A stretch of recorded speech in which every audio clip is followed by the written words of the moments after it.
Yooyyaa ashamaari kafuunee daawwattootaaf kabajamtoota urduftootaa waliin miidiyaa akkam jirtu nageenyi keessan badhaadhaa lafa jirtanitti nagaan mara keessaniif waa baay'atu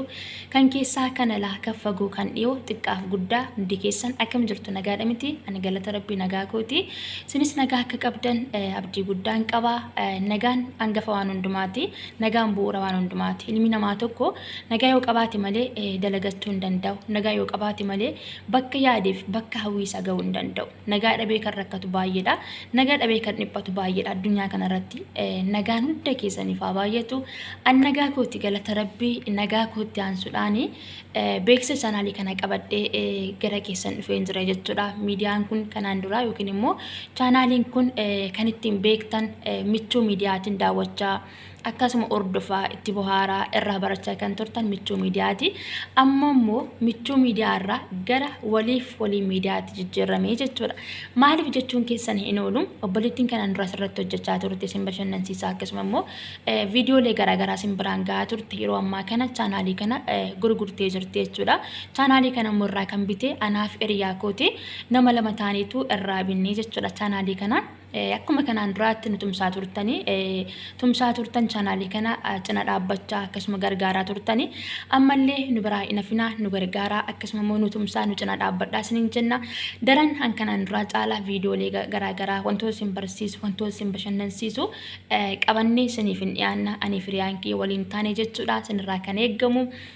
Subscribe akkasuma like share comment nu gochuu hin dagatina yaada qabdan gaaffii qabdan qeeqa qabdan yoo jiraate karaa comment nu biraan gahaa nuti immoo comment keessan dubbisnee wanta isin nu gaafattan isiniif deebisna qophiidha jechuudha. Kanaaf hundi keessan guddaa galatoomaa maatii chaanaalii kanaa kan taatan hundi keessan guddaa galatoomaa isiniin jenna ordofaa daawwachaa kan turtan akkasuma immoo dinqisiifattoota miidiyaa kanarree kan taatan hundi keessan guddaa galatoomaa warri maatii chaanaalii kanaa hin taane gara maatii chaanaalii kanatti dabalamaa subscribe godhaa like share comment godhaa chaanaaliin kun kan keessanii Oromoon wal malee homaa hin qabu Oromoon galaana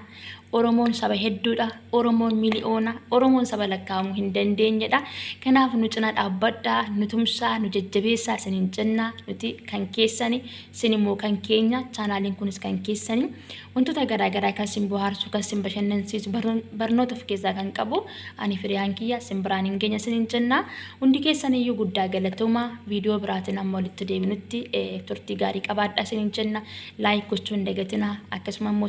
subscribe gochuu hin dagatinaa yaada qabdan yoo jiraate gaaffii kan isinitti ta'e immoo karaa koomentii nu kaa nuti immoo koomentii keessan dubbisne gaaffii isin nu gaafattan isiniif hin deebisna isiniin jenna ani firiyaan kiyya asirratti nama lama taanee hojjanna chaanaalii kana irratti maaliif nama lama taanee walitti binne waan ta'eef hiriyaan keessa yeroo biraa viidiyoo biraatiin yeroo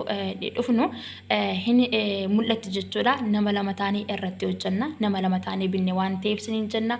akkuma kanaan duraatti tumsaa turtan akkasuma chaanaalii kana cina dhaabbachaa turtan like koomentii subscribe gochaa turtan ammallee tumsi keessan akka haddan cinne akka nu biraa hin hafne itti aafuuf isiniin jenna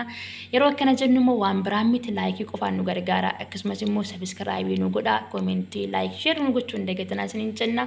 hundi keessan ulfaadhaa isiniin jenna Oromoo koo qaqqaalee gaggaarii lafa jirtanitti hundi keessan iyyuu guddaa galatoomaa viidiyoo biraatiin amma walitti deebinutti yeroo gaarii qabaadhaa galatoomaa.